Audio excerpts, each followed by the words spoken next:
ჩემი ძალიან ახლობელის ბავშვი 1 წლის ასაკიდან ბაღში გაუშვეს და იმ 1 წლის ასაკიდან დაეწყო ბავშვს ხშირი გაციებები, ხშირი ტემპერატურები და ყველა ტემპერატურის მომატებას ახდა გულყრა.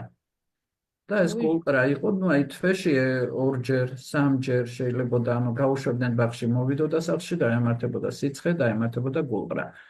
და მთელი 6 თვე იწვალეს ასე, ყოველ ჯერზე სამყოფო, ხო, აი ესეთი ის. იცოდნენ მე რასაც ფლობდი ამ ყველაფერს და ნათქვამიც მქონდა, მაგრამ აი სანამ ბოლო წერტილამდე არ მივიდნენ, ხო, მანამდე არ დაიწყეს ეს ყველაფერი და დავაწყებინეთ ლივი, სადღაც 2 თვეა. პირველი თვე მხოლოდ ერთხელ ჰქონდა, როცა შეიძლებოდა რომ 4-5-ჯერ ქონოდა და ისიც ძალიან მსუბუქად გადაიტანა, სამყოფო არ დაჭირვებია.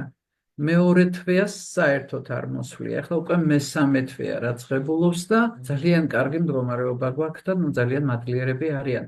ოღონდ ეს არ იყო ეპილეფსიური გულყრები, ვერ დაუდგინდა ეს ეპილეფსიური გულყრა, ვერ ნახეს ეს აგზნების კერა თავის ტვინში, ასეთი დიაგნოზი დაუსვეს დაუზუსტებელი გენეზის გულყრები. ამ დროს, რაც არის ეპილეფსიური გულყრისთვის, ეს სიმპტომები ჰქონდა. მაგრამ ვერ აღმოაჩინეს კერა და ამიტომ სიცხესთან დაკავშირებული რა კი იყო, ამიტომ ეპილეფსია არ დაუწერეს და მოკლედ აი ასე ლივმა გაგვიკეთა ესეთი საქმე.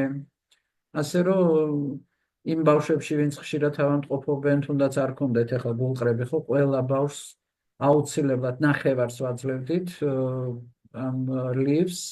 რაღაცა პერიოდი ერთიც კი მივეცი, თვითონ მოინდომეს ასე და ახლა ნახევარზე არიან ისევ და კიდევ ერთი თვე რომ ისწემენ მორჩა.